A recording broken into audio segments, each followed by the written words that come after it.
Okay, sige.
Please. Ha? Laptop mo na lang. Kasi kung may laptop si Jason. Di desktop. Diba? This one?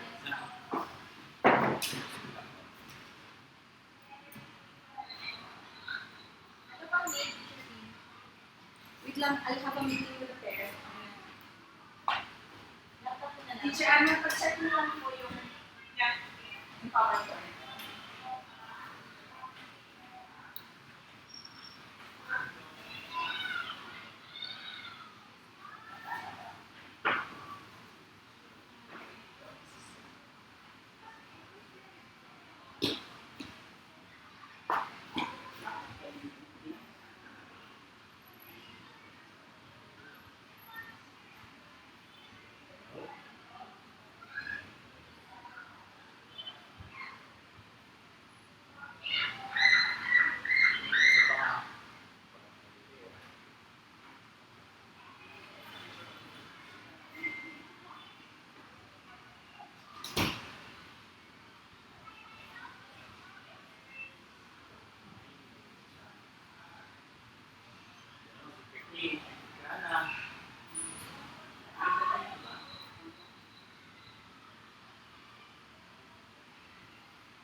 Check sa laptop.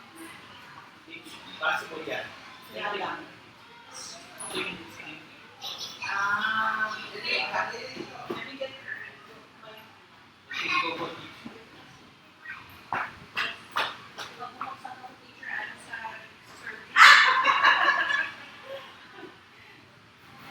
I won't be the one to check, so.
Teacher,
teacher na.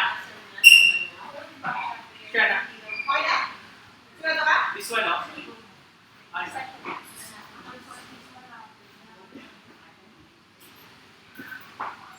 Ito tayo, di ba?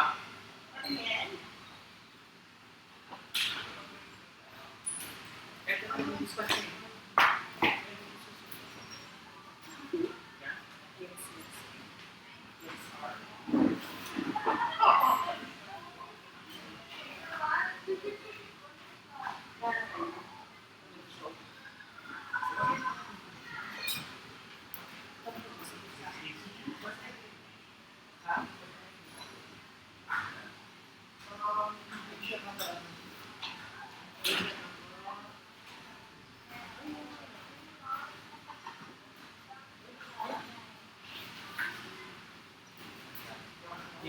Dito na. Saan ko yun na?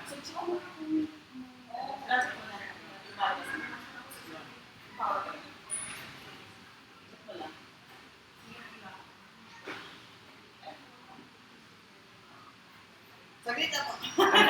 So, We're just checking kung mag-work na yung power. Okay. Good.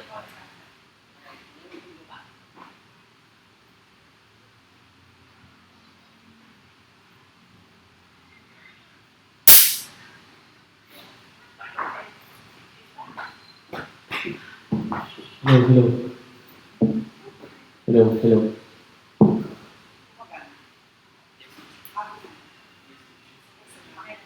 as iyan na natin.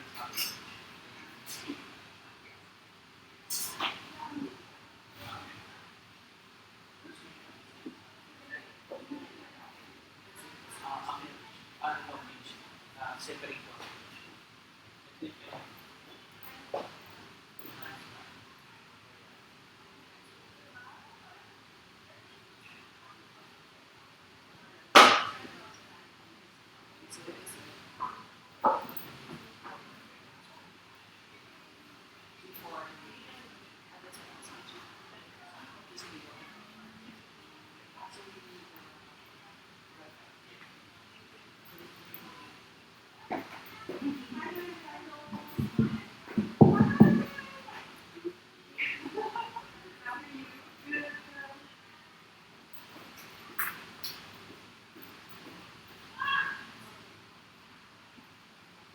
Jace, tanong ko lang, pwede kong ano to? Tanggalin ng ilaw? Ito, ganyan. Rolling na naman yan. Oh, nawala. Ay, delay.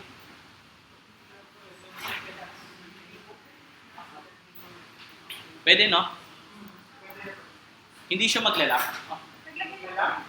Maglalak yung laptop. Hindi na kasi rolling na lang. Sa taas.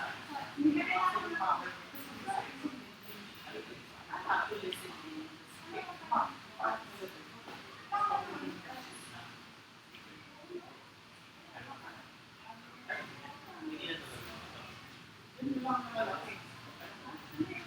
Oo. Yun lang na gamitin natin sa speaker dito. Yung malaki. Yung maliit. Oo, yan na lang yan. Ito maliit na lang.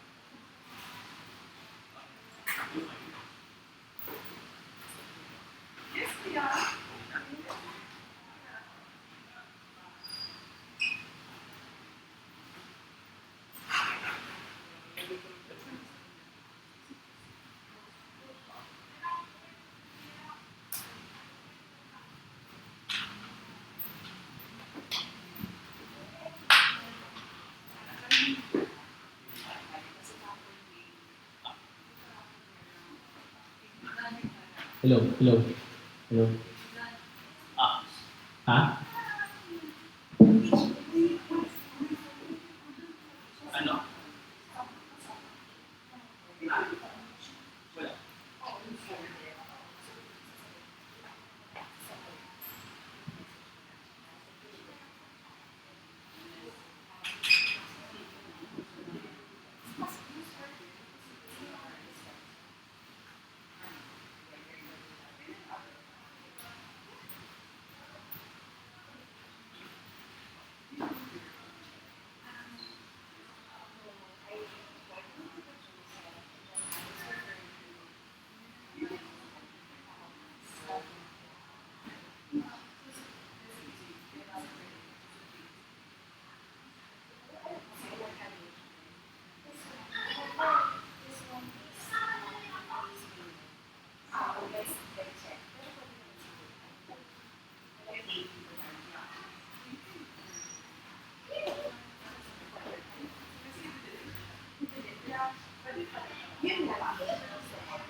How you doing? What's your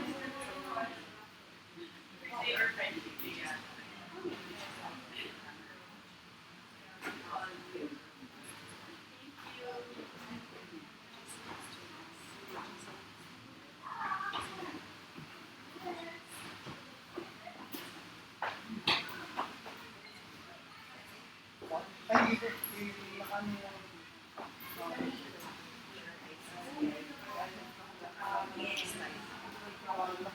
Naka-white na naman. Kahit nandito ako. Yes. Haba akong Sophia Bertano.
Hi, good afternoon, parents. You might want to take the survey first while waiting.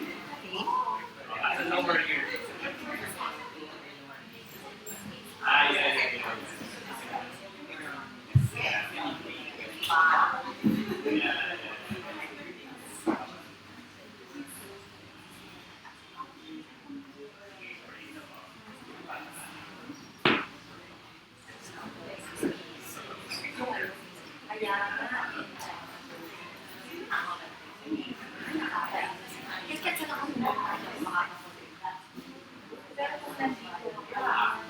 Dito hindi.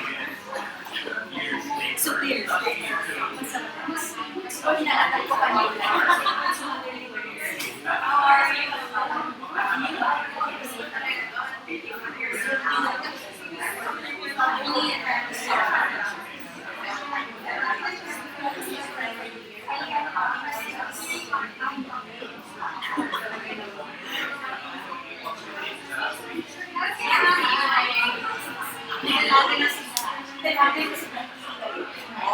How many years ago?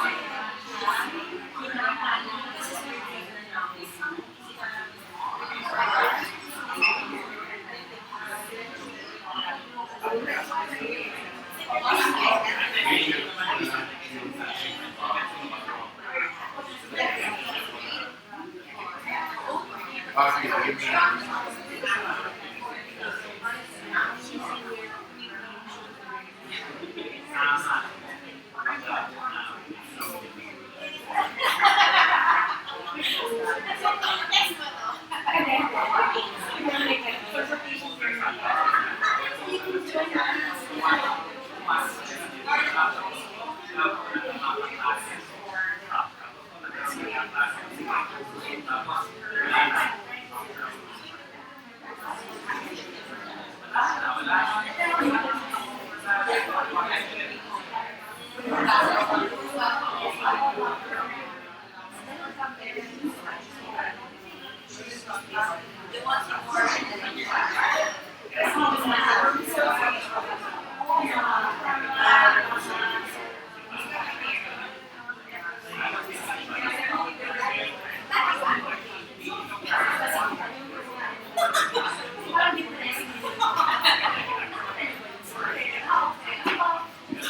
later ka.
O yung first page lang.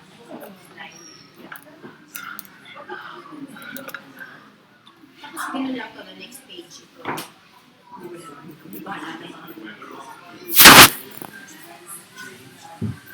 Hello, good afternoon. Okay, we invite everyone to take your seats. Okay, we will begin. Good afternoon, everyone. Hi, so thank you for coming today for our special PD. And your attendance actually tells us that you also give importance to our topic today. No? It's very relevant and we really appreciate that everyone came here. Indeed, you're giving us this really mental health matters. And to talk about mental health matters, we welcome you, our guest speaker today. Okay,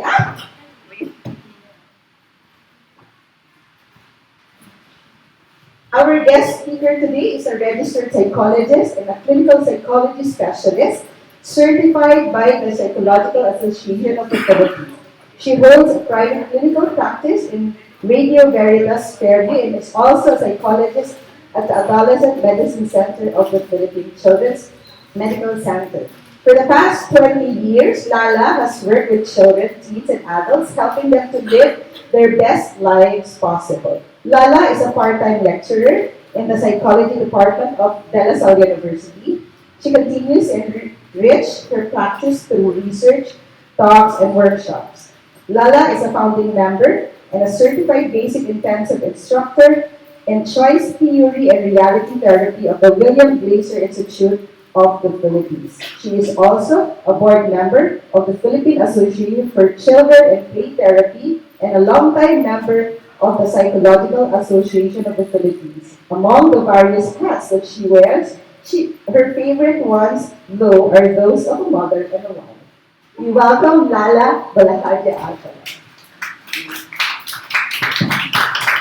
Hello, good afternoon. Thank you, Tintin Alcala. Yeah, we share the same mother-in-law. So that's why. So thank you very much. I'm really honored to be here. Am I familiar to you? Yeah. Oh, sige. So I can see some heads nodding. I'm also like a consulting psychologist for Keys. No? So teacher Leah and the wellness and some of the teachers from time to time also check in with me for some concerns if there are any. So today I'm going to talk to you about mental health matters. And I think you saw like the blurb that we sent out. No? So part of the talk might seem disturbing to you because I will be talking about like conditions and things like that. So as a psych student, many of us have this warning na like when you read the abnormal psych books or the diagnostic books, it sounds like you're everything in them. No, so when you listen to see the slides and listen to me talk later, you might think, oh, that's me, or that's my child, or so. I hope also that while you're listening, you kind of keep calm, and I will show you later, when it might, like the concern really warrants more attention, or if it's something that still can be dealt with in school. So, did you take the? Uh, I'll just yeah. Did you take the test? The how is my mental health? Yeah. So, do you want to share your score? At the end, when you submit, you're going to get a score, right? So I don't know if you noticed anything about the questions, no, but this was really just for fun, no? Just to kind of start us off on the definitions, because we will start the whole thing with definitions, and we want to kind of understand first, have a grasp of. If we're going to talk about conditions, we want to talk about also like what does it mean to be mentally healthy, or maybe to not have any of the concerns. No? So it comes up with something like this at the end, di ba, when you click, and then, Siyempre, that's my answer, but of course, I hedged the answers in my favor. I mean, that's alam mo naman. So, wala naman zero, and then I'm speaking here in front of you. But that's like a best case scenario, one of the best case scenarios of how it's going to look like. But again, this is not diagnostic, not just because you got a low score, it doesn't mean you have, just like with any of these sites, there's always a caveat that to get any diagnosis or if there's any concern, consult a mental health professional. So, but I think the value of this is for us to see some of the dimensions of mental health. What do we mean when we say somebody is mentally healthy? So, if you notice, probably one of the things that was talked about there is what does it mean to be mentally healthy? So, somebody who probably feels useful in their daily life, whether it's in their home or in their careers, or in their volunteer work, anything, no? Is one indicator. Another one would be feeling optimistic about the future. And when we say optimistic, we don't mean like a Pollyanna, discarding all possible worries or concerns. No? We're just really talking about generally seeing hope, no? For a positive future. Dealing with problems well is another dimension that's usually focused on when we say somebody is mentally healthy. Also having the ability to think clearly about things, feeling close to all people, feeling relaxed, and finally being able to make up the mind about things. So mental health really encompasses thoughts or cognitive skills, also emotions, emotional skills, and social. So when we talk about mental health, we really talk about all the different areas of functioning. I'd like to present to you the definition of mental health in the most recently passed mental health law. And it says, so mental health is a state of well-being in which the individual realizes their own abilities and potentials. Another dimension is they're able to cope adequately with the normal stresses of life. So sometimes really there's big biggies, major stresses that might throw us off keel, but generally copes adequately, displays resilience in the face of extreme life events. So when we say resilience, in a general term, we mean somebody who might be able to bounce back, works productively and fruitfully, and is able to make a positive contribution to the community. So in general, when we say a child, an adolescent or adult is mentally healthy, somebody who kind of in all aspects of functioning, cognitive, emotional, social, occupational, it's kind of okay. And that's what we mean by okay. But you've probably kind of encountered so many different words when you look up conditions, no? So in this sea of words, no? So how do we make sense of it? No? What does mental illness mean? What is mental health? What is mental problems? What is mental confusion? Mental wholeness? Some of these things actually group together. No? I mean, like mental wholeness, mental wellness. This what's all kind of referring to the same banana, no? Or maybe a mental health issue and mental condition might also refer to the same thing, that there's something quite not right about things. But I'd like to kind of to start it off, because in a little bit I will be talking about disorders, and I just want to introduce terminology that sometimes people in our profession use, no? And it is not to stigmatize or to alienate people, no? But it's really just to understand that there's different levels of functioning involved. So what do those words mean? No? Consider like mental health like occurring on a spectrum, no? With the most, the ones that we kind of hope for is no distress, problem, or disorder. So we would say like that would be like the state of mental health or mental wellness. But things can happen, and the next kind of level in the spectrum would be mental distress. Mental distress, many of us kind of go through that. No? It's like the expectable reactions to everyday stresses. Could be at work, could be maybe in our relationships, maybe it could be in our just our own emotions. And it's expectable, meaning it's something that people typically experience, but like rallying on our usual resources. We pray, we talk to people we trust, maybe we do a little bit of relaxing, we exercise, we sleep, we eat up. Rallying the normal, typical coping resources, we kind of get back on track. So, these two are still kind of on the lower level of the spectrum. Oops. The next level is like, mental problem. No? Although it really sounds kind of stigmatizing or disorienting, it's really a way to identify those of us who might need more attention already. But by this level, we're saying all the usual ways of coping with whatever's happened is not working anymore. So there's a little bit more distress occurring. Usually, like people who get referred to us are already on that part of the rung, the ladder, experiencing that. But when we talk about mental disorder or illness, we're really talking about syndrome. So it's a list of symptoms that really already pertain to a certain condition. And this is the time also when there is what we would call like functional impairment. Like maybe there's really aspects of life, whether it's work or work and family, or work and family and social relationships that's not working anymore. And the usual ways of dealing have not worked with anymore. So this is also, those top two rounds are really the times when you get to see mental health professionals, or people who might provide additional supports. Let's give an example of that. So for example, the term depression, because people use that a lot, like I'm depressed.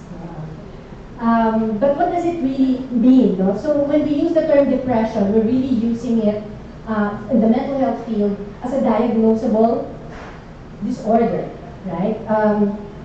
But in daily life, it could really mean many things. No? Like, so at the lowest level, so if it's like no distress, we remove that already from the pyramid. No? We are pointing at the second level, mental distress. Maybe somebody might be unhappy, maybe disappointed, disgruntled, maybe they got passed for a promotion, or they failed in school, or maybe their best friends are fighting. So there's like some stresses happening. But trying to kind of deal with it, they get right back on track. There's not much disruption in their daily lives. So they're not yet, strictly speaking, depressed. The next level with a mental problem, so this one, that might mean this person is now experiencing like being demoralized or disengaged or disenfranchised.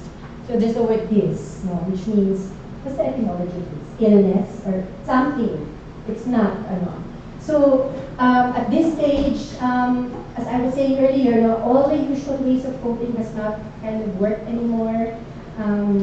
And they might be experiencing more distress, maybe like not yet depression, but already showing some of the signs, like has not been sleeping for a while, maybe started to think hopeless thoughts, and maybe has lost interest in things that they were usually interested in. So they might be at that level already. Again, as I was saying, typically, even without the diagnosis of depression, sometimes you would see people already on that level. No? And the hope is that we can still head it off at the past. No? Like maybe bring them back to a previous level of functioning where they're feeling better about themselves and their lives. But when we really say depression, we're really talking about a disorder, no? An illness. So later when I talk about mental disorder, I am really talking about diagnosable conditions, no? And kind of making a differentiation if I am not talking about a diagnosable condition. And how do we know? Like how do, what is it that you would, like many of you probably have had experiences of going to doctors and then, or know of somebody and then they say, oh, you know, your child or you or somebody you know has depression or ADHD or bipolar or whatever, no? And what is it, no? What's the basis of the mental health community for kind of saying that, no?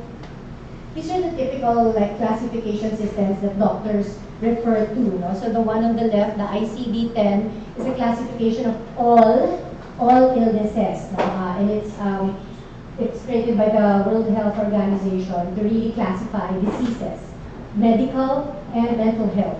The one on the left is created by the American Psychiatric Association, and it really classifies or categorizes different conditions, mental disorder or illness. And when doctors diagnose, they usually consult one or both of these to kind of see, okay, are you hitting all the points, all the symptoms? Okay, you do, you hit it, so you know it looks like you fall in this category.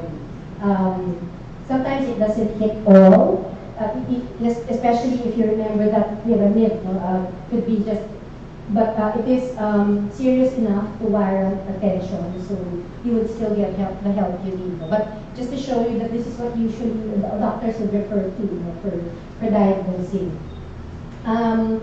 Just to break it down a little bit more, I'll show you like a graph of like the typical age of onset or when many mental illness or disorders start, not to scare you, but it's really just to provide information. Typical, this, I don't know if it's clear. Okay, the typical age of onset for many is really, if you look at the line below, that's age in years. Typical age where some of the symptoms start out, even if it's not yet a full-blown diagnosable condition, is around age 12. And around up to age 25. So there's so many things happening at this period of life. It's also adolescence. So at the time when there's rapid development going on, it's a time of great promise. It's also a time of great risk. Why is it important for you to know? No? Because many times we need to understand what we might be looking at here. It could be part of a developmental change. It could be part of a reaction to environmental changes. But it could also really signal the beginning of something that we might need to pay attention to all the more. Sometimes, well, not sometimes. So many times in like my career, parents would say, you know, this really started when they were in grade 6. Maybe something happened in grade 6 or maybe grade 7. That's around 12 or 13. Right? For females, sometimes that's also the onset of menarche. So there's a lot of more in girls. So there's more hormonal changes. So sometimes the diagnosis also gets delayed because we think maybe it's a phase, maybe it's, you know, it's the period, so they're more moody and things like that. You know? So sometimes it gets difficult to pinpoint immediately. But just so you know, many of these, anxiety conditions, many depression conditions, also repetitive like drug use or eating conditions also happen around this time. And later I'll show you some of the risk factors that go in there. Just to show you again, these are like the typical groupings of mental disorders that we might see. I mean, this is really not a course in like teaching you to diagnose, no, but just so kind of you know like how mental health professionals would look at things. So there is one group that's called in general like neurocognitive disorders. Usually these are detected early on. Like for example, autism spectrum. Now, if you look at the chart previous, ASD, that's autism spectrum disorder, and ADHD, attention deficit or hyperactivity disorder, or some people call it ADD, which simply means attention deficit hyperactivity disorder, predominantly inattentive type. You know, those kinds that their mind is always wandering, they're forgetful, they don't know the time, that kind of thing. That doesn't necessarily mean it's you, okay? So remember my caveat at the beginning. It's not necessarily you. There's a lot of criteria before you can meet the diagnosis. But if you notice, it kind of gets diagnosed early on, first 3 years of life, especially ASD. So there's really a lot of brain behavior links to these conditions.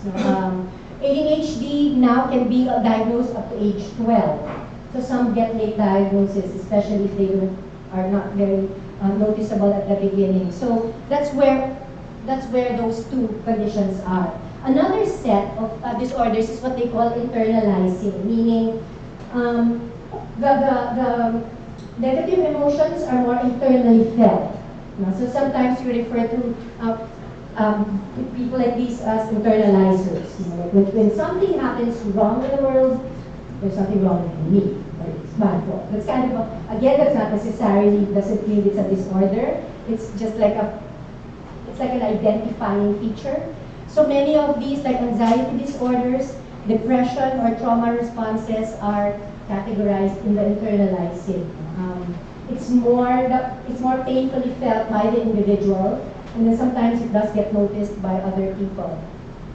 In teens, for example, anxiety disorders that are very common are social anxiety, also generalized anxiety, or like the panic attacks. Like in my other setting in the hospital, we get a lot of referrals for hyperventilation syndrome, which simply means they have difficulty breathing. At certain times of the day, they suddenly have trouble breathing, but there's no medical cause for it. So it usually kind of boils down eventually to a panic attack or anxiety disorder that gets diagnosed. Depression is also quite common now in our adolescents. And one of the, well, later I'll talk about like what are the signs to look for. Trauma responses would include anything from like, kind of, they call it intrusive, like experiencing like remembering distressing things at inopportune times of the day, or maybe like they're having physical symptoms like nervousness or panic or discomfort, and they don't know where that's coming from. And trauma responses are usually brought about by adverse experiences. It could be many things depending on the person. A third group would be like externalizing. This one, there's a pain is felt, and it's just like the word says, so it's externalized. It's really manifested in the environment, so a person acts out. And these are some of the common conditions. As I said, attention deficit hyperactivity disorder. The reason why it's sometimes called an externalizing disorder, because other people really notice it. Like it causes disruption, let's say in the classroom, somebody who has difficulty sitting still, so they're like a motor running all the time, or maybe cannot keep quiet, so the whole class is like disrupted all the time. So there's really like an external effect. Or a conduct disorder, which is really basically like a consistent like violation of other people's rights. So one of the things, like doctor's ears will go ping if you kind of go and tell them, when he or she was a little kid, she liked to like torture those animals in her house. Oh, when you say something like that, or like they really like to like hurt those kittens in our backyard. And kind of doctors will start like going through their list in the DSM, and this person kind of fulfills the criteria for conduct disorder. I talk about criteria because there's a list of many symptoms before you can really kind of diagnose the disorder. And the final one, it's called early onset major mental illness. Major because it can create really functional impairment throughout life. like schizophrenia.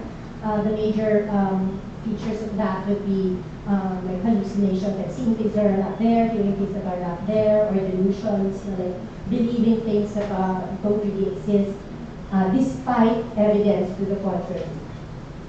And that one usually requires medical treatment, like medication, to be managed throughout life. Or bipolar disorder, that's another condition that's really marked by high highs, very, very high highs, or mania, they would call that, but in different levels, depending on the type of that. So, but before we get to that, even before it comes to that, sometimes, even if they're just showing some symptoms, maybe they're sad all the time, or they suddenly lost interest in all the activities that they used to have interest in, and there doesn't seem to be any reason for that. You kind of already want to start asking if there's something that we need to pay attention to. And what gets in the way? What gets in the way of us sometimes not knowing that there might be a concern? Very first, and this is really very common, is they might not share with you. Sometimes it's the parents who are the last to know what is happening. And it says their fear and stigma. It will come from many things. Most obvious is they won't get understood. Like, oh, that's, when I was younger, I went through worse, my father was like this, or we went through the war. So they, their feelings get invalidated. So, oh, maybe I'm just acting out. So that fear that they will not get listened to or validated or believed. And then stigma, that this only happens to crazy people. I'm not crazy. So these feelings I have, just kind of, I won't share them first, then maybe they'll go away. Another one that's also common is they want to protect their parents. There's many things about that. So it's not just because they're afraid of you. Sometimes they love you very much. You will be the last to know because they want to protect. They want to protect you. So that also happens quite frequently, actually. So for any of you who have spoken with mental health professionals, or if you have yourself or your child or whoever, and they kind of like, wow, they have insight into my soul. They're going to say things like that for the mental health professional. It's not true. Well, maybe some are insightful, but it's really just the commonality of human experience. They've probably seen more than one child or more than one adult experiencing the same thing. So when I say these things that I'm saying in front, it's not unique to my experience. It's unique to, it's the same for many mental health professionals that see people. So yeah. The next one is you may not have all the information you need from other sources. So because sometimes, again, you're the last to know, they're talking na pala to their teacher, or they've actually told all their friends, or it's up on social media, like, this life is, so bad. It's all up there, but nobody has told you. So how can you know? And sometimes they're really very good at hiding. Again, for many of the reasons I said earlier. So that's another thing that might hamper or get in the way of knowing. A third one, well, we just need to kind of put it out there that it's also possible that if there are, let's say, they've experimented, and so is this like a genuine, there's a concern, or they're probably like trying out many of these things. It's also hard to tell. But if they're taking drugs in the first place, that's also a cause for concern. Okay? And finally, if you don't know what to look for, you might miss the signs. What are some of the signs? And this is like a generic thing. It can point to more than one condition. First sign would be like drastic changes in behavior. So personality or sleeping habits. So let's say somebody who used to be very, very cheerful, suddenly so cranky, explosive, like the slightest things tick them off. So that used to happen. So one of the things, like when I see parents or like adults for intake, I always ask the same question, like, has it always been like this? Or if it hasn't, when did it start? I always kind of ask that. We, mental health professionals would usually ask that. Because a change really marks something. Another one is feeling very sad or withdrawn for more than 2 weeks. Let me just put a caveat here. I mean, let's say you had a loss. Somebody you love very much dies, or you split up with your boyfriend. Is there a student here? Whatever. It might be more than 2 weeks. No? More than 2 weeks. No? So, but we're talking about like, really there's this like general malaise, like feeling down, and there's no apparent like significant thing happening. So it might bear noticing. 2 weeks. Or this, no, sudden overwhelming fear for no reason, sometimes with a racing heart. I feel like I'm going to die. Things like that, no? Or physical discomfort, fast breathing, which usually typifies a panic attack. Or intense worries or fears that get in the way of daily activities. No? Like I don't want to go out anymore, I might get hit by a bus, or I don't want to join the school play, people might laugh at me, but before I like school plays, or things like that, no? Or going to classes, I don't want to go to school at all. And it's gone on for more than 2 weeks, might bear some attention already. Other signs. I think my slides go from bad to worse to signs. So not eating, throwing up, or using laxatives to lose weight is also, but this one is kind of tricky. I mean, we're kind of hinting at eating disorders here. It's kind of tricky though because they're also very good at not showing it. Yeah, moving the food around the plate or throwing up very quietly so you don't know that that's happening. So this one kind of really requires some, what was that? Sorry. Another one is significant weight loss or weight gain, even if they're not trying to. So it could be because they've lost their appetite or they deal with the stress so much by eating. So significant is another sign. Another one is repeated use of drugs or alcohol. That in itself is a problem, a repeated one. Another one that's really coming out is the internet gaming disorder. So like, but what consists addiction is still really debatable. But I've seen some where they don't eat anymore, so they don't take a bath, or the bodily functions are not respected anymore. They pee in their, that kind. So yeah, that really warrants like a mental health professional's services. Another one is extreme difficulty concentrating or staying still that puts a person in physical danger or school failure. For some, they've always been like this. I think I've always been an active kid, but it doesn't really put me in harm's way, other people in harm's way, or there's really not much academic consequences negatively, so it might not be, but if it's something that kind of persists and it's causing functional impairment, is really the term, as we've been saying, functional impairment meaning they're not doing well in school anymore, or at work, or in their relationships, and that's something that needs attention as well for a consult. Severe out-of-control risk-taking behaviors causing harm to self or others.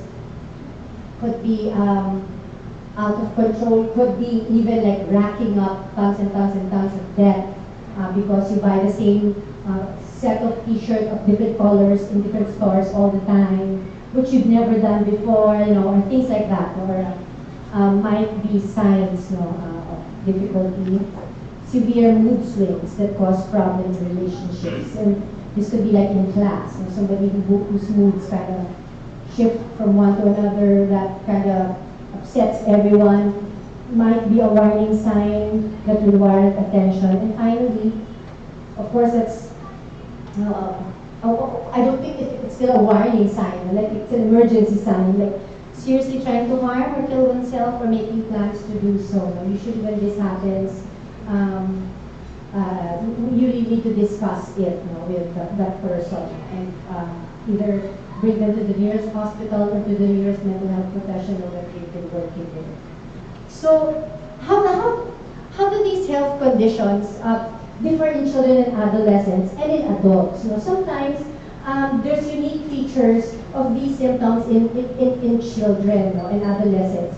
That's why there's a separate specialty for children and adolescents, like you have child and play therapists, you have child and adolescent play therapists, child and adolescent psychiatrists, you have adolescent medicine, because they require their own specialties. No? That's kind of how complicated dealing with children sometimes are. Many of these conditions are really a combination of nature and nurture. I was just speaking with a teacher here a while ago. One of the conditions that I really love working with is an anxiety condition called selective mutism. And this anxiety condition, in my experience, is really a nurture condition. No, sorry, a nature condition. It starts out very young. So you could see that there's really a genetic, a possibility that they were kind of, their wiring, getting born into this world was kind of already built into that. And so we work at ways to kind of reverse the wiring. No? But some of these conditions really, because they're a combination of nature and nurture, you kind of really work both with the families and the environment and also working with the individual child within them. Symptoms can make the conditions worse. I see this a lot in adolescents who might have depression. Symptoms, one of the whoppers na symptoms talaga is sleep. They don't get sleep.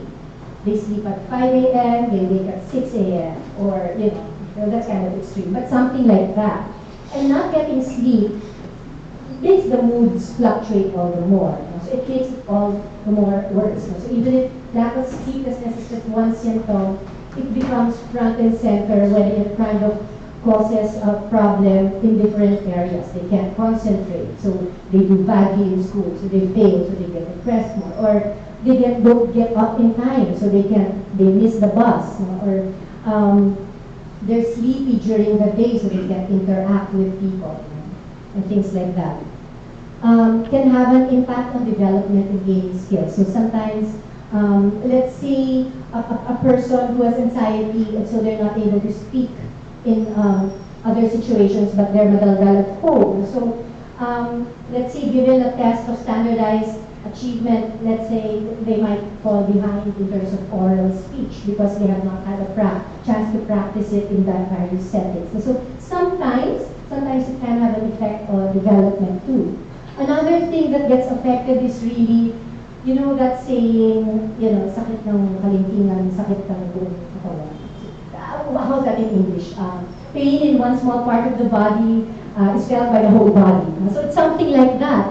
One individual in the family experiencing this kind of gets experience.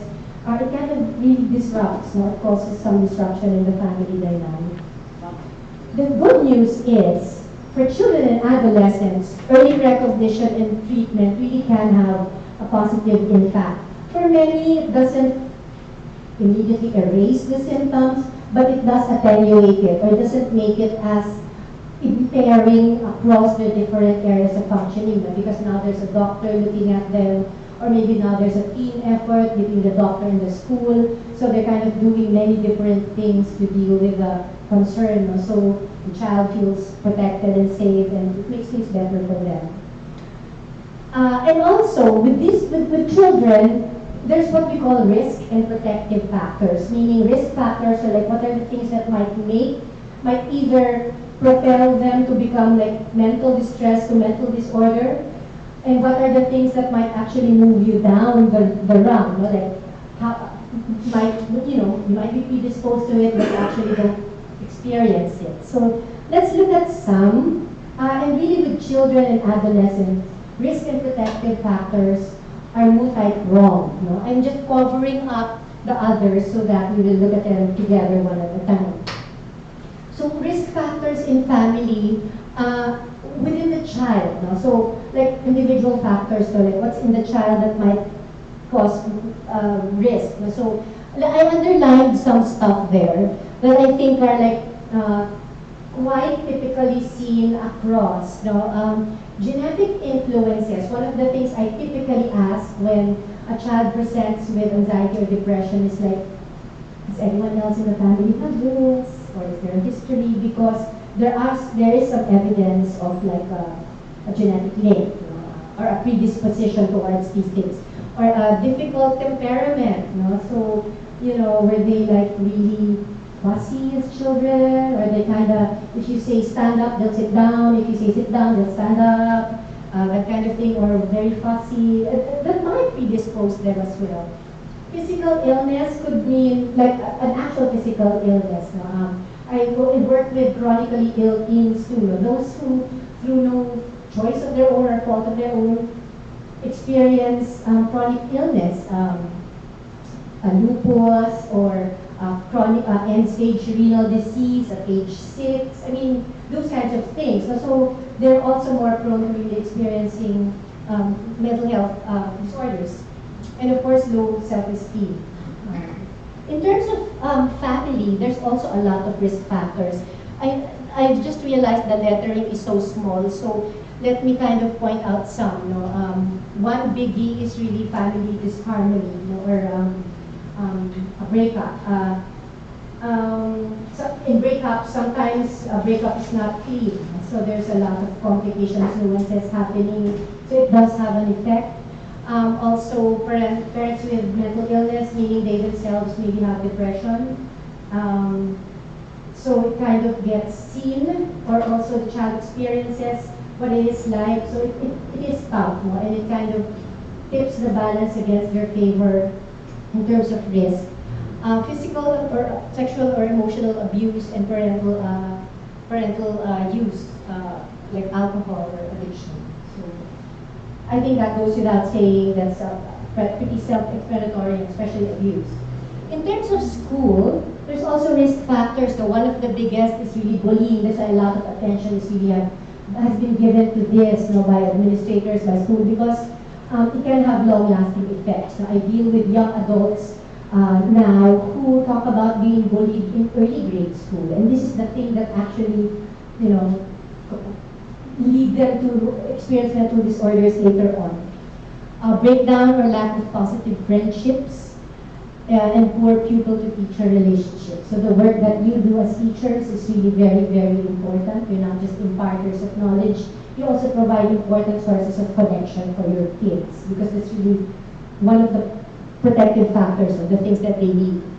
Community-wise, risk factor is really like, well, disasters, things like that, but anything that shakes up their normal way of life, discrimination, and then lack of access to support services.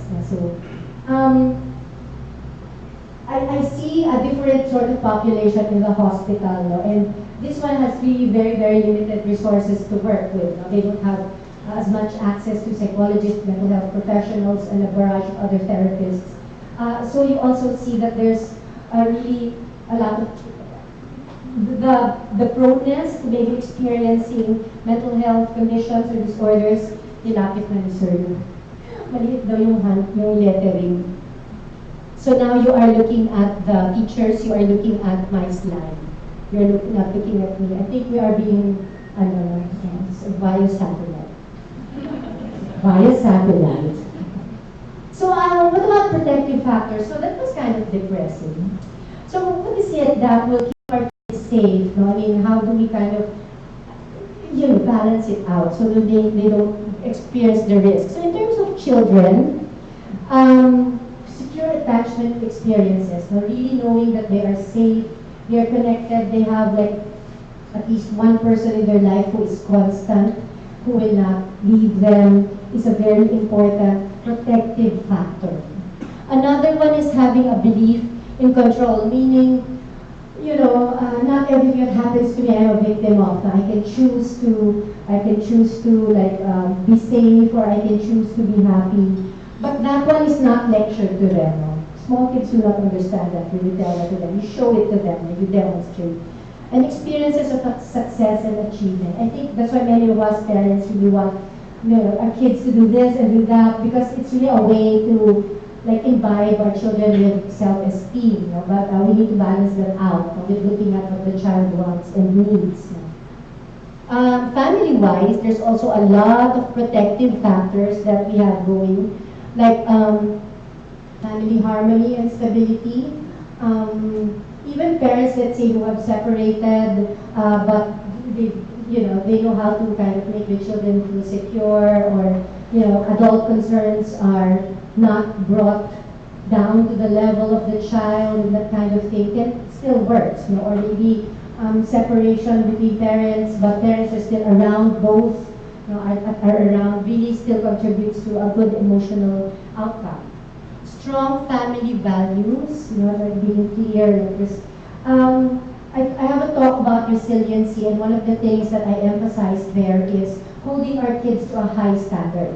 And when I say holding our kids to a high standard, I don't mean getting all A's or 99s in their grades. High standard of character. So like, the thing we value in this family is respect or kindness. And we don't just expect them to show it to us, but we also show it to them.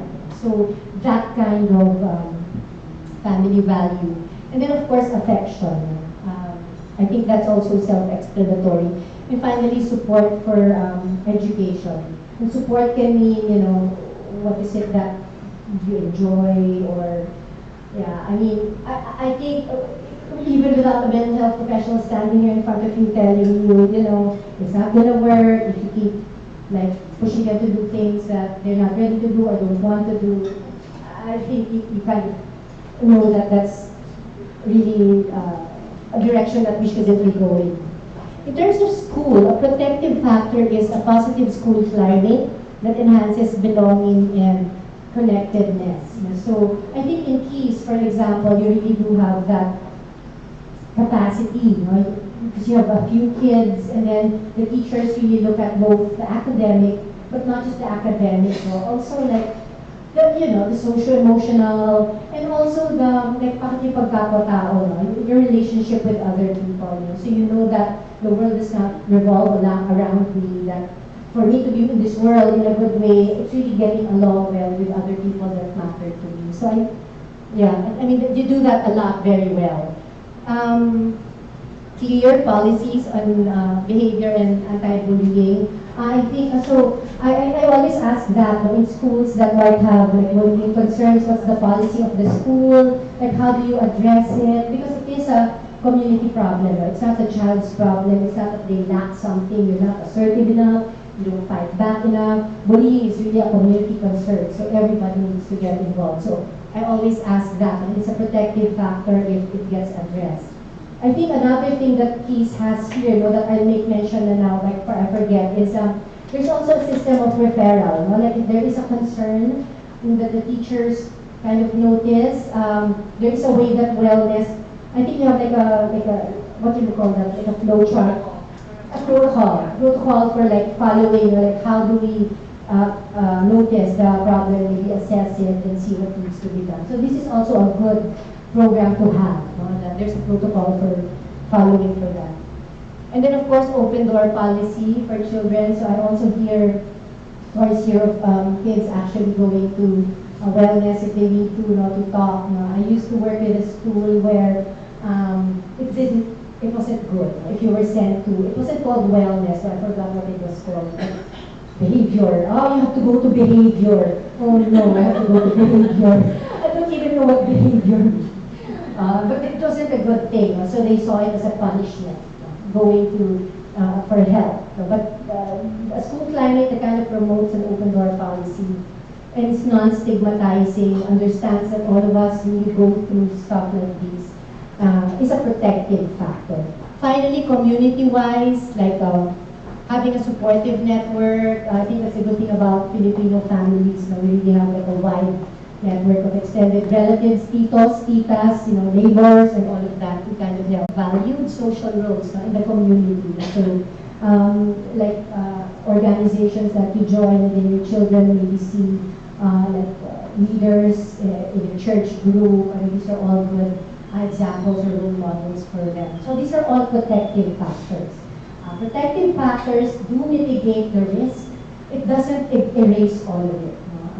Especially as you saw, there's some things that kind of may not be helped, cannot be helped, but they do kind of lower the risk at times.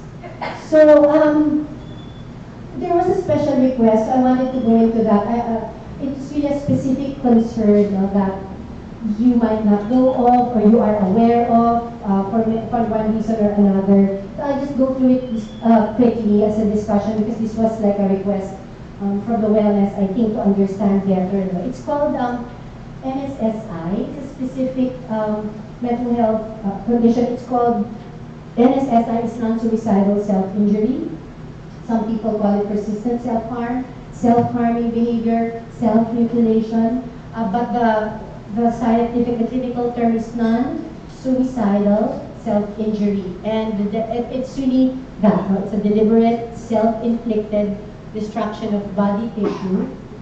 But there's no intent to actually kill oneself. So it's really just to hurt oneself in some way.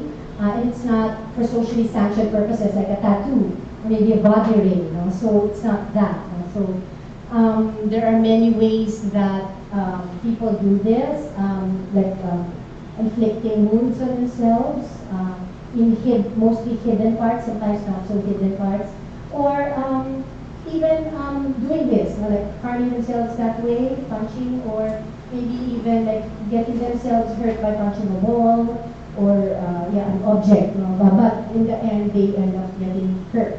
And what's the purpose of that? Primarily, it's really to deal with very negative, painful emotions that they have a hard time dealing with. For many, it really serves the function of, like, can I get some relief from this numbness I'm feeling or this pain I am feeling? It is quite, incidence and prevalence means how often it happens, like in a community, and how widespread it is. So it kind of happens often, and it's pretty widespread, as the statistics will show. This is from different countries. I'm not sure, I don't think we have statistics. Partners, and you don't have teens yet, and this is kind of traumatizing you. You can get in touch with me later and ask me what the heck was that lecture about, and I will tell you, well, it's just, you know, I'm trying to reach a wide audience here. We have parents from kinder to grade 10, so it's kind of hard to just limit that. So if you're a kinder parent and you say, this is not it, I'm ready, cover your ears, or at least you might know somebody who experiences this. No? So it happens quite frequently. If you ask your teens, for those of you who have teens, oh yeah, so and so does that, or yeah, this actress or this singer does it. So you'll probably be surprised if you've never had that conversation that they actually know about it. There's nothing I'm sharing with you here that your kids don't know. In fact, I get surprised by what they know when I see them. It says on the bottom, more common in females than males, but in recent years, that's really not the case anymore. No? It kind of happens with equal frequency in both. It just might happen differently, like boys might hit more, or hit the wall some more, maybe they have an issue with that wall. Girls might kind of harm themselves more.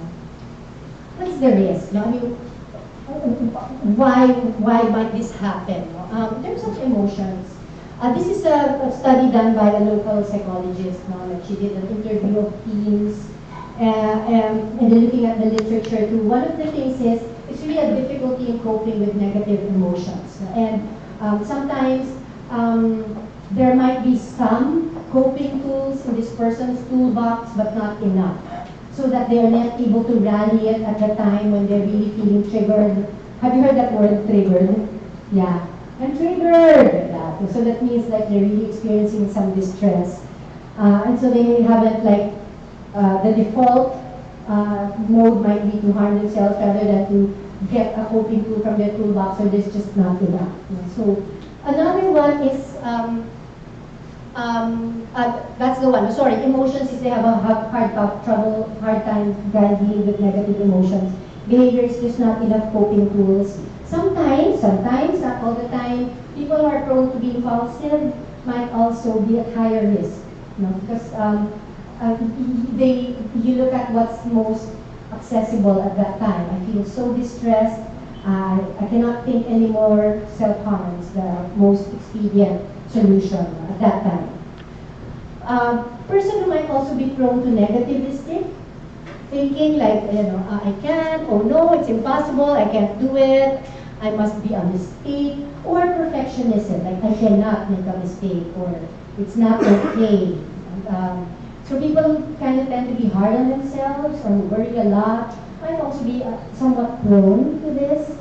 And also, this is the thing, no, but I don't want people to latch onto this because media gets blamed a lot. But it's also true. Sometimes what they see with peers, no, or media, oh, because it's a way to cope with problems. No? Or maybe also environments like the picture up there shows like marital discord or family discord, and also instances of abuse. So people might kind of be more prone, no, or at risk. But it was also true that they see what they see on media, and oh, it's a way to deal with it after all. It has also happened that way. But how to deal with it? This is something that was said by teens. No, they say most of us got because we don't want to die. So the intent is really different. No? It's not to kill themselves. It's really not. No? It's really just a way to.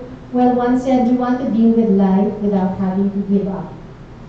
So when that happens, it's really a signal that they're under some sort of overwhelm and they don't know what to do anymore. And so this is the thing that happens. Why this particular thing? I mean, why not throw yourself into studies or work or, I don't know. It's probably, sometimes it could be just that one time where they try it and it actually gave them relief from so much internal pain that it's tried again because it did serve some function.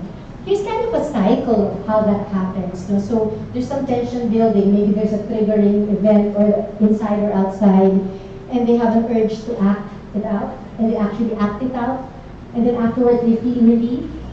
But then there's accompanying guilt and shame and negative thoughts. See, I can't even figure out how to help myself better. I'm a loser, or I can't work this out, nothing, and then it kind of starts the process on. In helping them, we kind of want to kind of help them by time. Maybe like cut it from the urge to act to the action.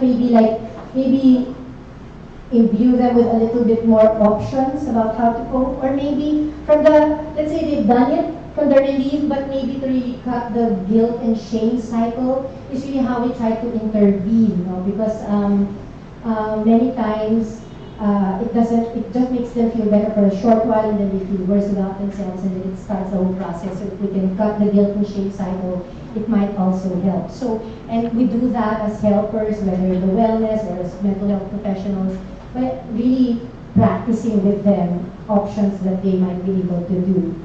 Many of the resources, this is the good news about Kapai's study, she was saying the Filipino kids actually do have a range of resources. Maybe sometimes things just get too much, like they have friends, taken prayers because we're predominantly Catholic or religious, or really finding out ways on the internet on how to cope. Unfortunately, it's also the ways where they find negative coping, but it also shows them how to cope better. So like when I see kids in my clinic and I go, you know about breathing? Oh yeah, I saw it in the internet. So they know how to breathe. So you kind of need to work with them on other things.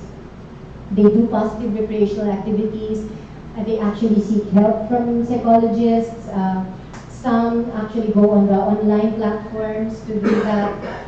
And then they also know that self-harm is a maladaptive way of coping. Even knowledge that there has to be a better way is actually a resource already, I would say. Let me just show you, like, if you want to read more about it, you can Google it. It's first aid guidelines for non-suicidal self-injury, like what to do or not do in cases where you encounter these situations. I mean, what are we as parents to do? Or parents of, sometimes it's not your kid, but your kid has a good friend that experiences that, so the distress is all around. So some ways to do that, maybe let the parents know and the teachers know. There's also these do's and don'ts that I summarized, but if you can't read it, it's all there in that guideline. You can download it. I think it explains it better than I ever would, the do's and don'ts. But really do's is, you need to really speak with them about it.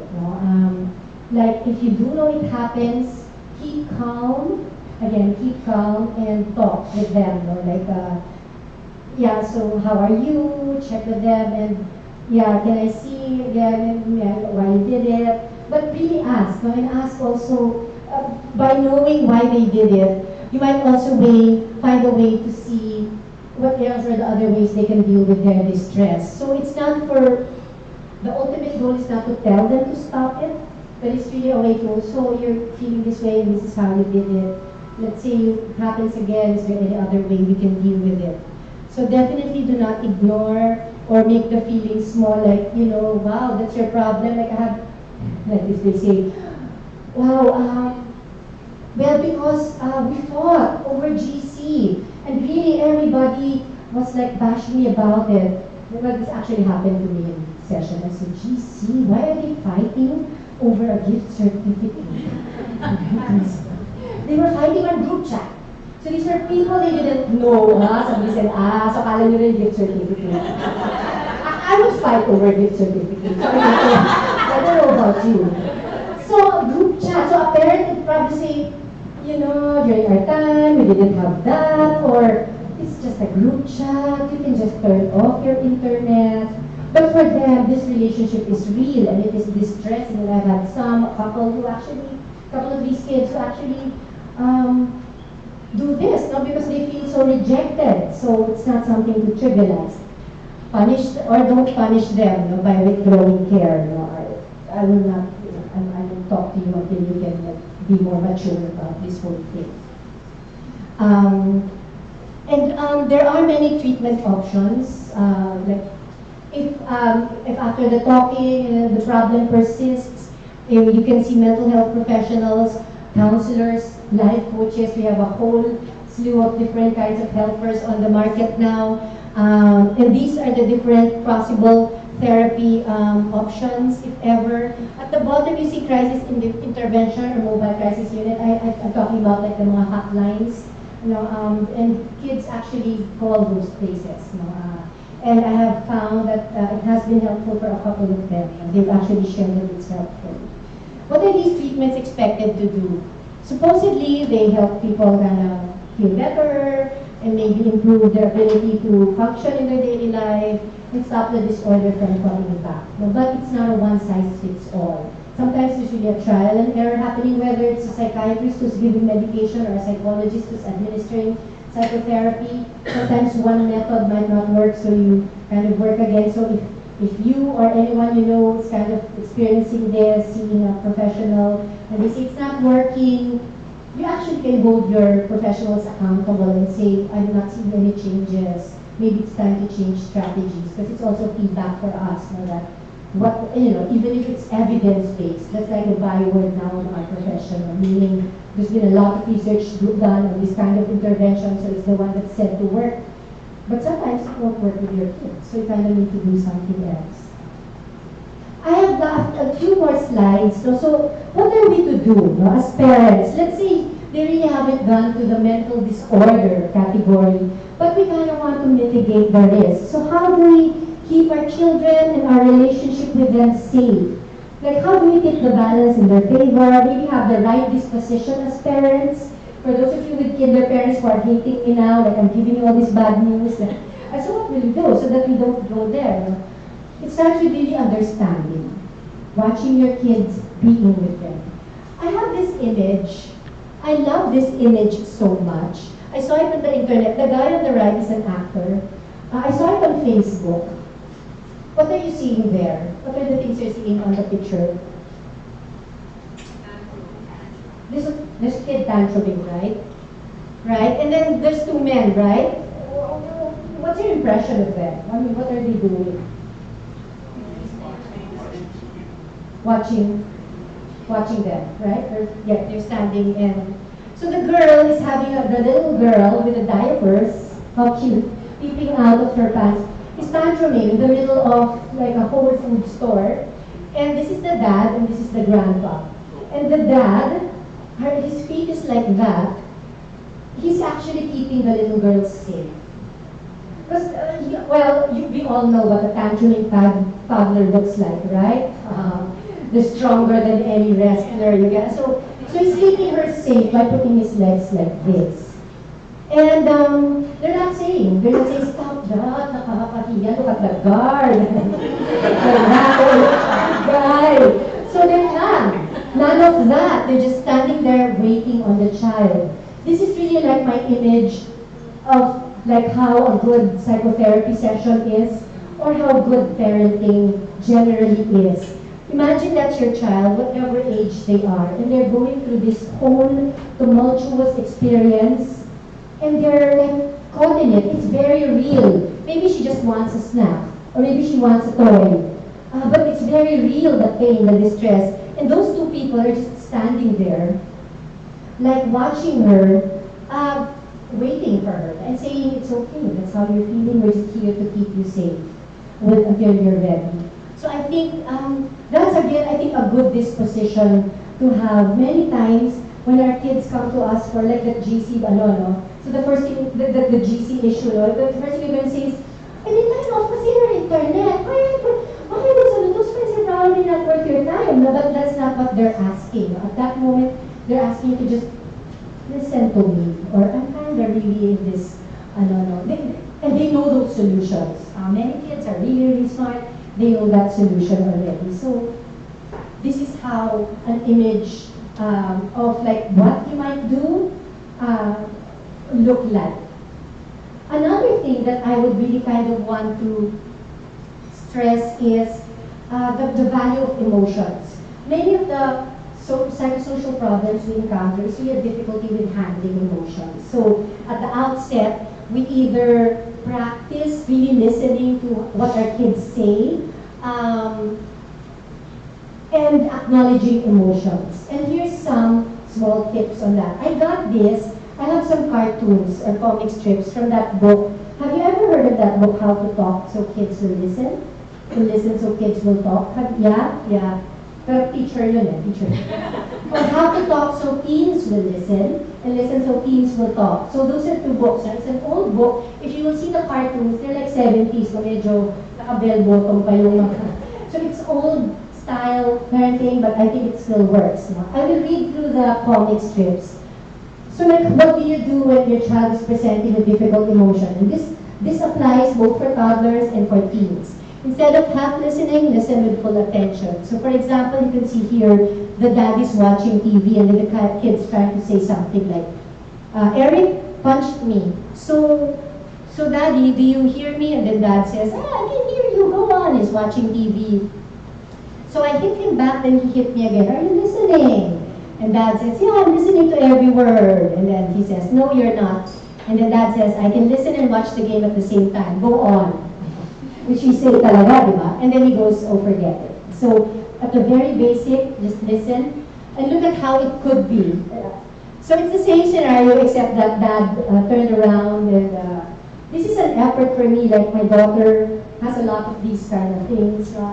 Just to turn off the laptop and kind of really look at her.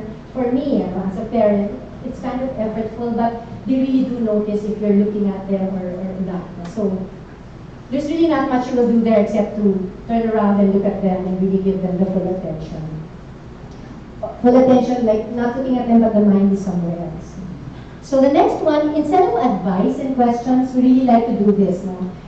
Acknowledge with a word, which is really tough. No? I mean, I've been working with parents for 20 years. Acknowledging with a word is tough.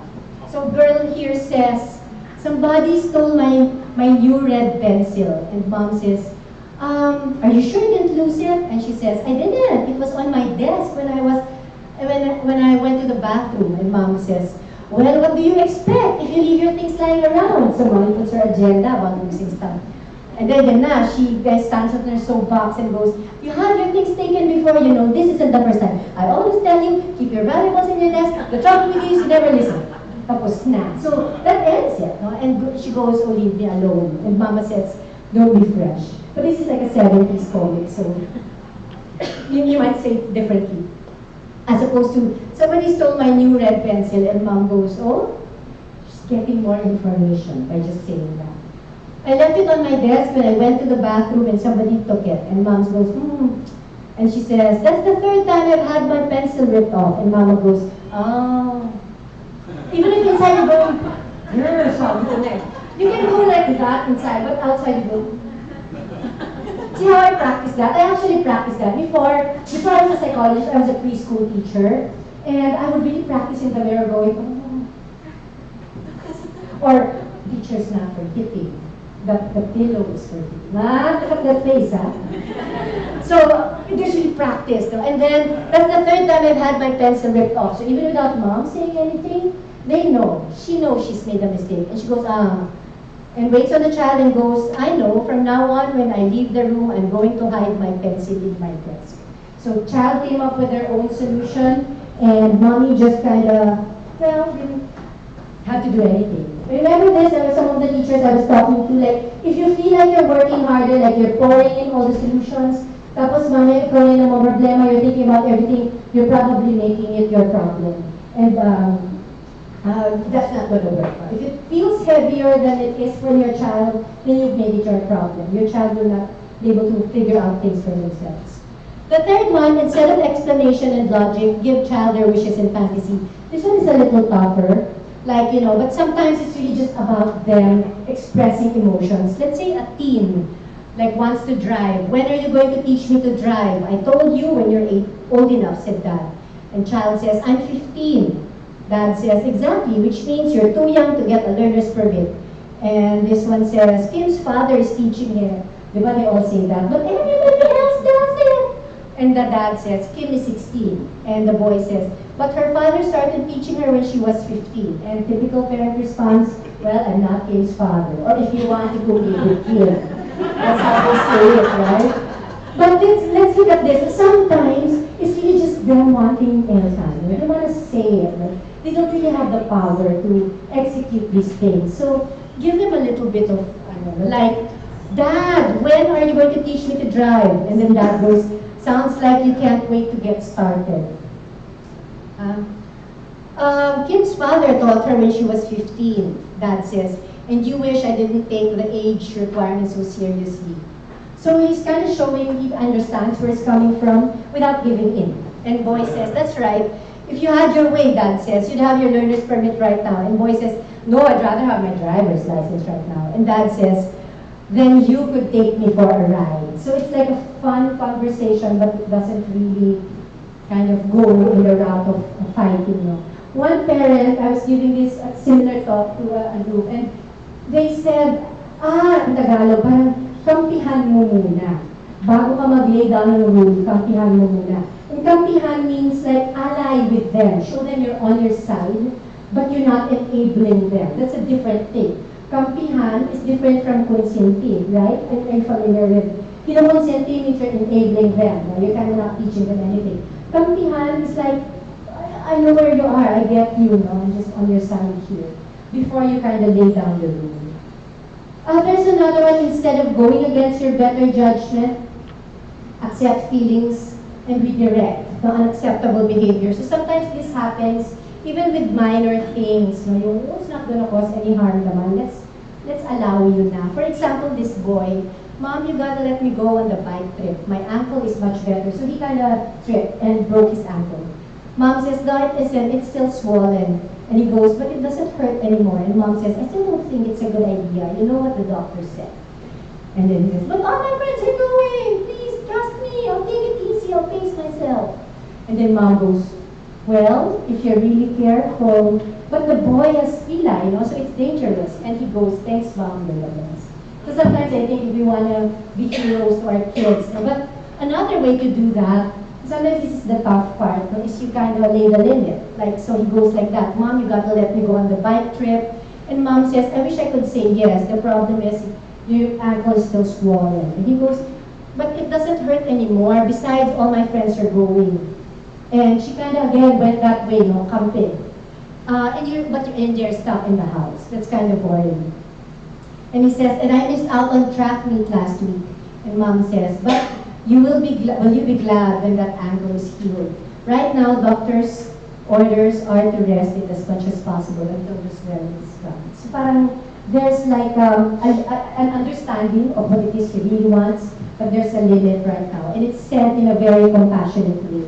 Let me do a last one. Instead of denying feelings, this is really like a a giveaway, give the feelings a name. I have two examples of that. One is for a kid and then another one for a teen. For example, this child, my turtle is dead, he was alive this morning. Then dad says, oh, don't get so upset, honey, or don't cry.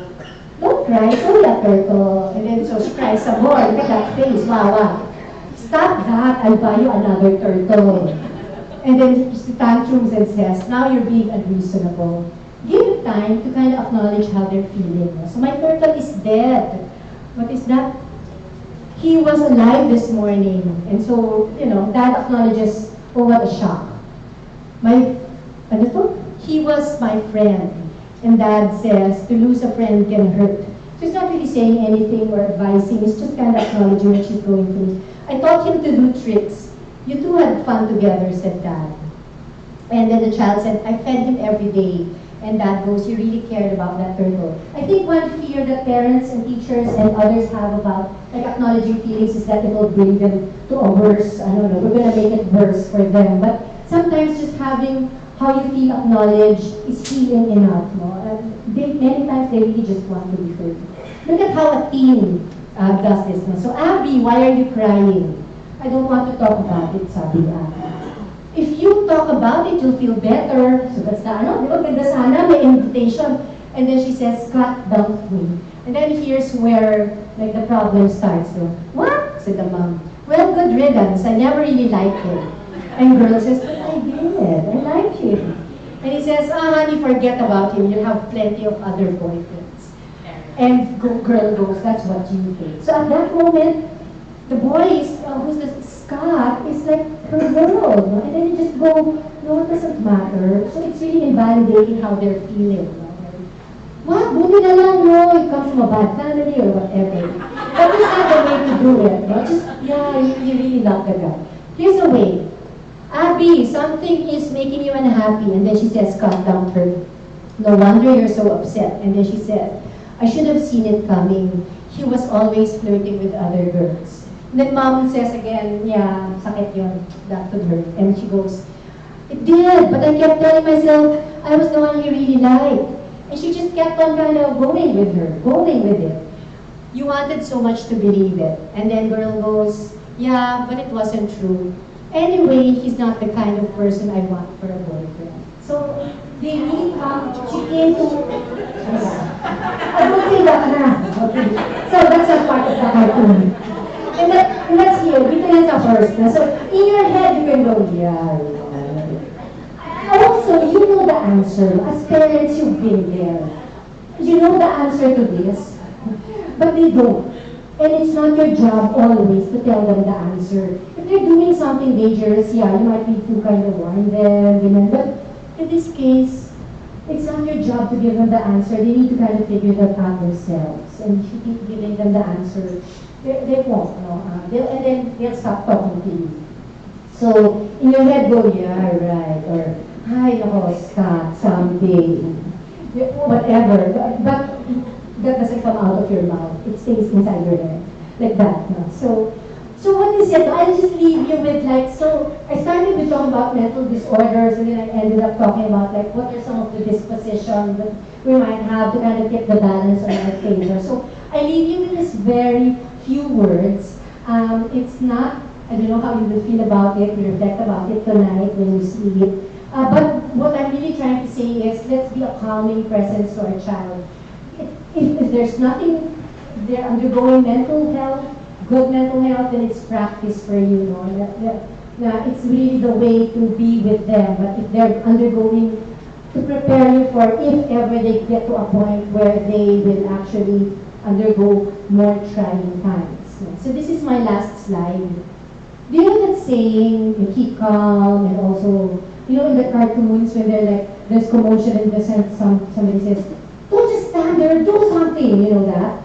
Yeah, well, I reverse that. And this is what I say. And this is really how to be a presence, a calming presence to your children. There. Don't just do something, stand there. Be with your kids. So, there you go. So thank you very much. 6:10, sorry. I extended again. as usual. You're not doing Politics Because we will give the parents the opportunity to ask you, so we can entertain a few questions. So, do you have any? Throw your questions now.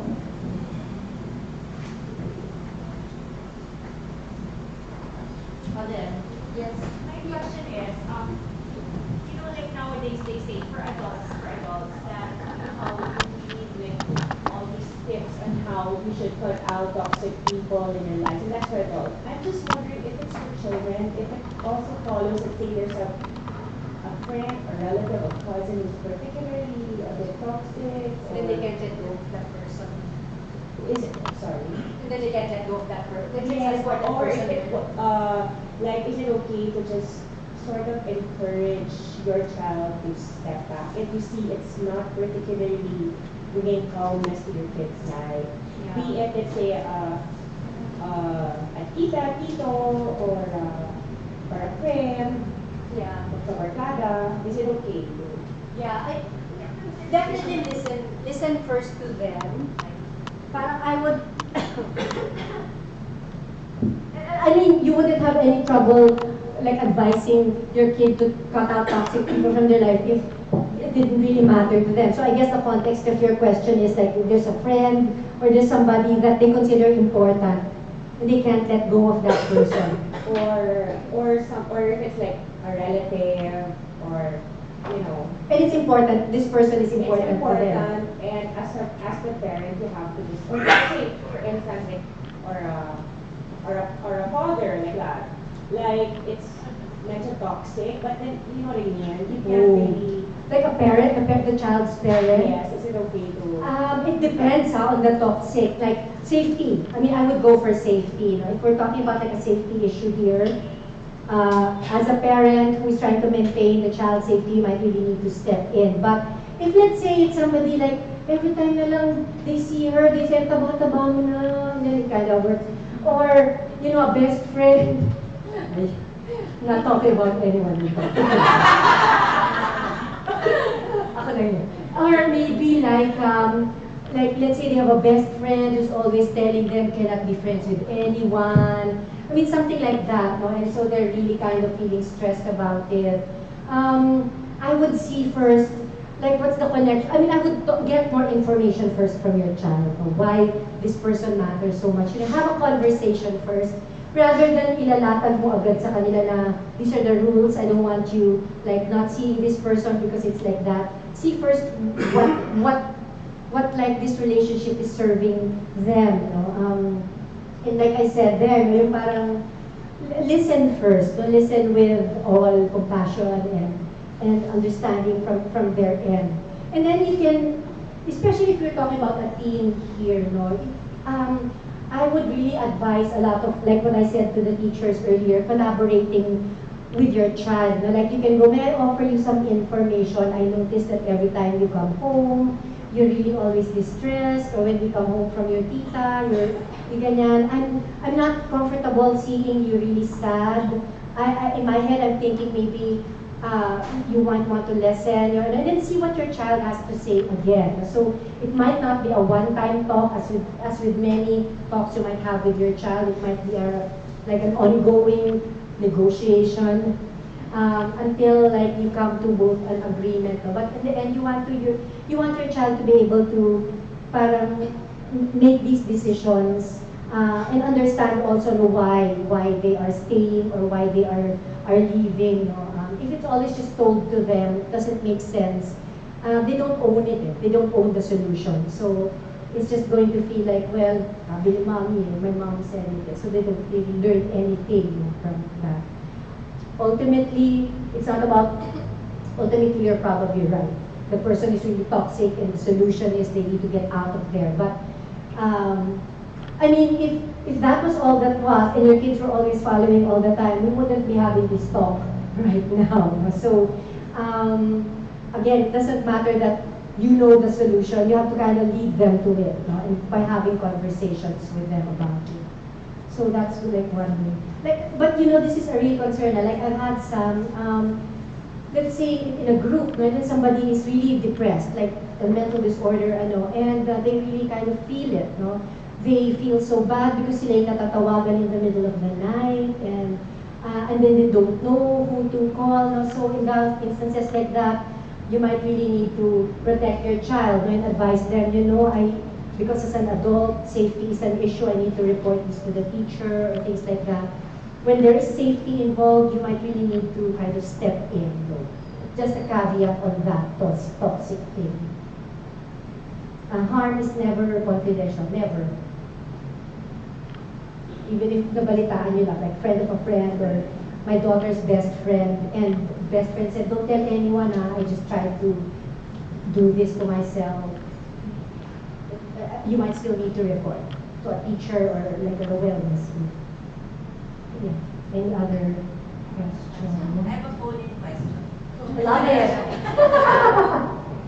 If would you have suggestions or examples for the coping toolbox Oh yeah. that you mentioned, like especially when like your children are overwhelmed? Yeah. But this one, I mean, it's all tools, no? And your kids probably already know it. But you're not gonna impose this on them. Like let's say, oh, the psychologist told you 5, 4, 3, 2, 1, let's do a grounding. Okay, come on, five things you see. It has to you kind of have to agree on it like before a crisis thing happens. Like, we listen to a talk and psychologist said like breathing, like if you get triggered, would that help? Like, would you want me to do that with you? And then see what they say. Let's say they say, yeah, ma, pagka I can't think anymore and I'll go to you, can you kind of do the breathing with me? Then you can. Some of the things that we really do is like focusing on the breath. Like we do calming breaths, like inhale for 4 seconds, hold it for 5, and then exhale for 7 seconds. It's like deep cleansing calming breaths.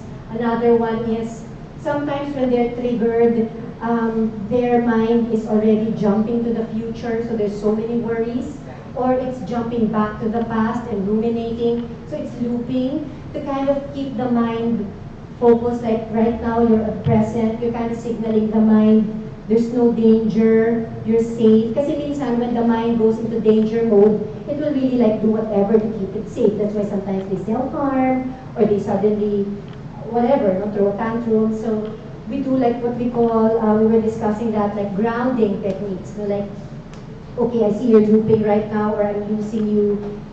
You're here, you're safe. Can you kind of name 3 things you see in this room? So I would sometimes do that with teens who are dissociating, yung parang they're out of their body, yung parang they're here but their eyes are not here, they're not seeing you. So I kind of, like 3 things you see, eye level, 3 things on the floor, name them, or 3 things above. Or the grounding, I was saying like, sige, name 5 things you see around.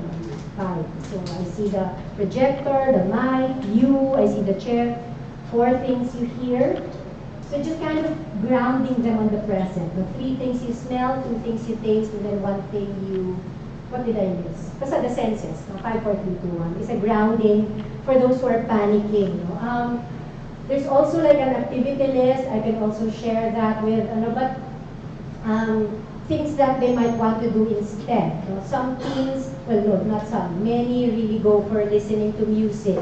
So like you've invited them and say, oh, you look like you're kind of triggered right now, do you want to listen to some music that you have? Many of them really kind of get saved by music that they listen to. Medyo wag lang siguro the dark ones. Or things like that. Another coping would be really more like relaxation, like tensing up the different body parts. If you're like doing yoga or things like that, they call it like the progressive muscle relaxation, like tensing up different parts of the body and then relaxing it. But at a very basic level, it's really like just catching the breath. The one I told you, inhale for 4, hold it for 5, and then exhale for 5, for 7. So the exhale is longer. So these are some coping things. And then others that, like I would ask my teens to list, like go for a walk. Nagagaling sa kanila. They'll go for a walk, they'll do their crafts, they'll read a book if that's what they are into. They'll play some sports if that's what they're into. So what they're into, we come up with a list. That's the other, yeah. Yeah. Anyone else?